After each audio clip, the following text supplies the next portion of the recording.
बिस्मिल्लाहिर्रहमानिर्रहीम। आई महमूद नहवी। अस्सलाम वालेकुम वरहमतुल्लाहि वबरकातुहू। एक तो तबीयत ठीक नहीं है, दूसरा निजी मसरूफियात की वजह से कहीं जाना पड़ रहा है। 2 दिन आपके साथ इंटरेक्शन नहीं हो सकेगा, लेकिन मैंने कहा कि कुछ ना कुछ जो है ना वो आपके लिए छोड़ जाऊं, और ताकि आप जो है ना वो इंतज़ार ना करें। तो आज आपको एक स्टोरी सुनाऊंगा, बहुत इमोशनल, और ये जो कुछ जो है वो हम सारी उम्र जमा करते रहते हैं। एक आलिम साहब कह रहे थे जुमे के खुतबे में कि कभी घर जाकर ना आपने ज़रा गौर करना है कि आपके घर में कई ऐसी चीज़ें होंगी जिनको आपने साल से हाथ नहीं लगाया होगा, इस्तेमाल नहीं किया होगा, लेकिन वो हमें धुन है जमा करने की कि ये चीज़ भी हो, ये चीज़ भी हो। तो उससे रिलेटेड आज आपको एक किस्सा सुनाऊंगा। उम्मीद है आप लोग जो है वो इन्जॉय करेंगे। ये किस्सा है जी, ये खुशाब का नवा गांव था। नवा मीन 9th यानी नावा, और हमारा तीसरा दिन। हम तीनों सुबह सवेरे निकलते, सारा दिन एक गांव से दूसरे गांव और तीसरे से चौथे चक में मारे मारे फिरते।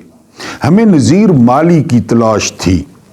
वो नज़ीर माली जो कभी लाहौर में काम करता था, फिर उसने लाहौर छोड़ा और खुशाब अपने गांव वापस आ गया। मेरे दोस्त शेख जाहिद के पास उसका पता नहीं था। उसे इतना मालूम था वो खुशाब से तांगे पर गांव जाता था। हमने इन 3 दिनों में वो तमाम गांव खंगाल डाले जिन तक कोई तांगा, बैलगाड़ी या रेड़ा जाता था, लेकिन हमें नज़ीर माली का सुराग न मिला। हम हिम्मत हार गए। हमने वापसी का इरादा किया, मगर शेख जाहिद माली के बगैर जाने पर तैयार नहीं था। हम उसका मसला समझते थे। वो बूढ़ा माली उसकी आखिरी उम्मीद था। हम जानते थे वो न मिला तो शेख जाहिद हिम्मत हार जाएगा। वो एक 40-45 बरस का जवान था, लेकिन हालात के उल्टे चक्कर ने उसके चेहरे पर लकीरें छोड़ी थीं। जो लकीरें छोड़ी थीं उन्होंने उसे 70-75 बरस का बना दिया था। अब तो उसकी खांसी में भी बलगम का बोझ महसूस होता था।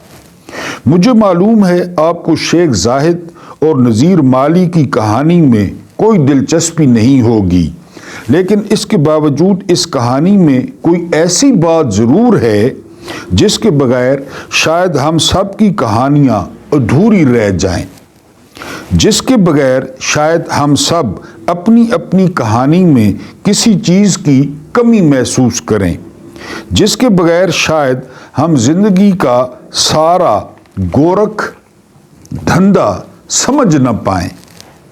शेख जाहिद लाहौर में लोहे का कारोबार करता था और नज़ीर माली उसके घर में पौधों की गोडी, वो दरख्तों, बेलों और क्यारियों को पानी देता था। शेख जाहिद हर महीने लाखों रुपए कमाता था, जबकि नज़ीर माली सिर्फ 1500 रुपए का मुलाजिम था। एक रोज शेख जाहिद दोपहर के खाने के लिए घर आया। माली लॉन में पानी दे रहा था। शेख जाहिद गाड़ी से उतरा, लॉन के किनारे किनारे चलता हुआ घर की तरफ बढ़ा। इस दौरान नज़ीर की तवज्जो बट गई।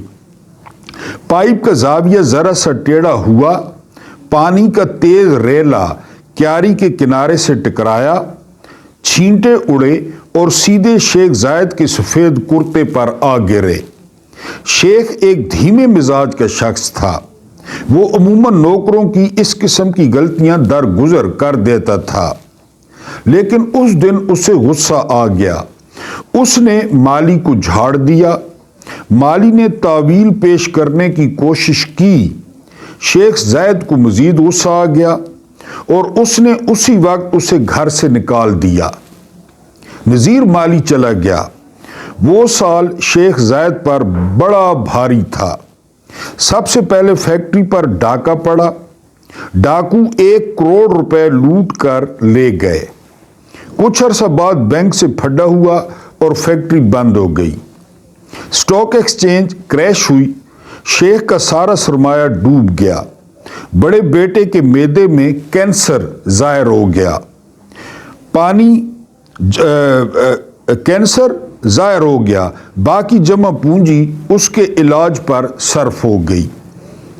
माल रोड पर एक कमर्शियल प्लॉट था, वो साले ने बेचा और रकम लेकर अमेरिका भाग गया। साल के आखिर तक शेख जायद हकीकतन कोड़ी कोड़ी का मोहताज हो गया। लेकिन वो जो कहते हैं शेख कंगाल होते होते भी बरसों लगा देते हैं, शेख भी किसी न किसी तरह सफ़ेद पोशी का भरम बचाता रहा।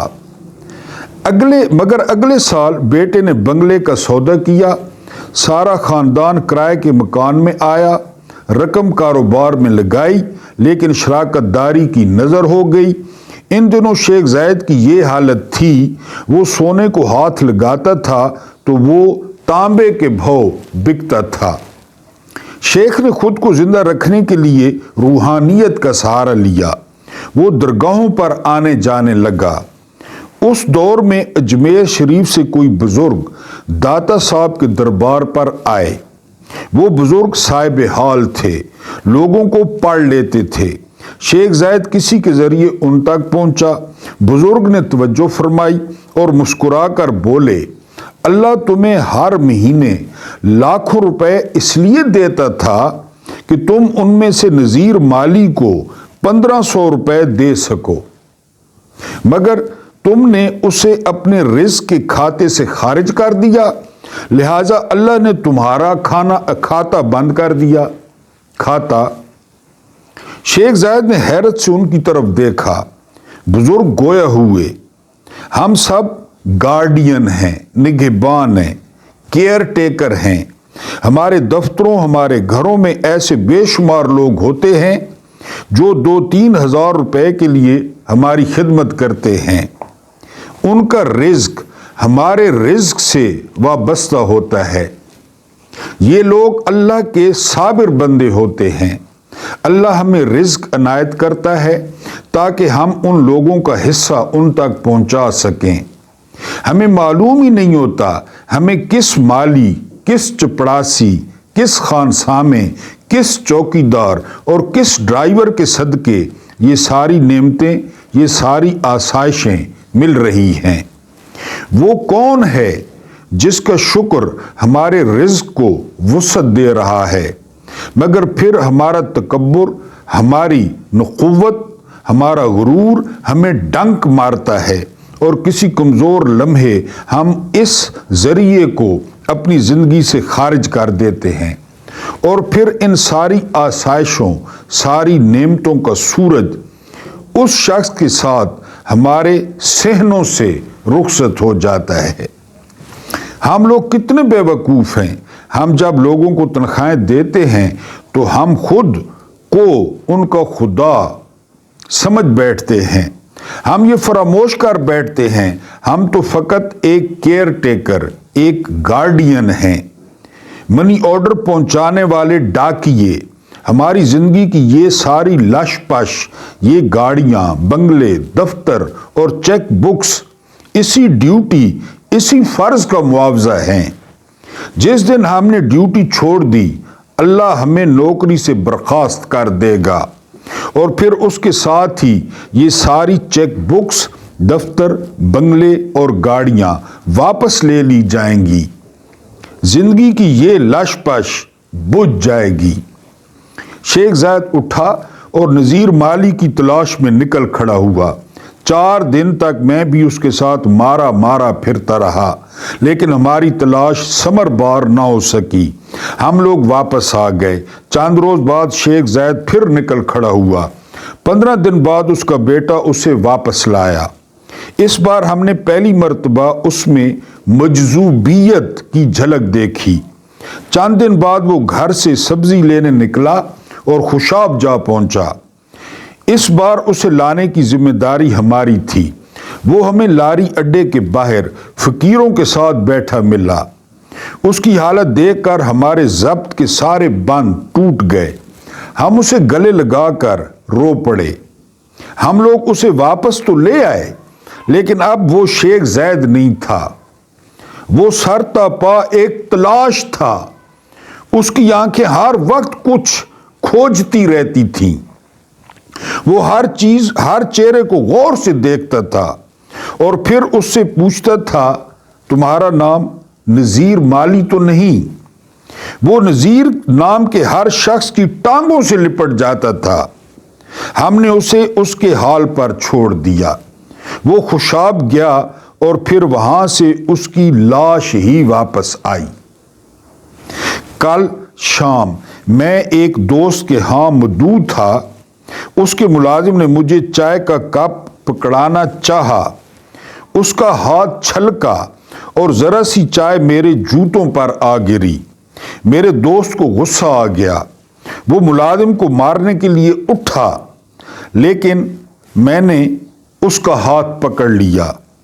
میں اپنے دل میں ایک اور شیخ زاہد کی قبر نہیں بنانا چاہتا تھا۔ غور کیجئے گا۔ اللہ پاک آپ کو آسانیاں عطا فرمائے، آسانیاں بانٹنے کی توفیق عطا فرمائے۔ میرا رب کریم آپ کے اور میرے مرحومین کی مغفرت فرمائے، ان کے ساتھ عدل کا نہیں رحم کا اور احسان کا معاملہ فرمائے۔ مجھے برداشت کرنے کا بہت بہت شکریہ۔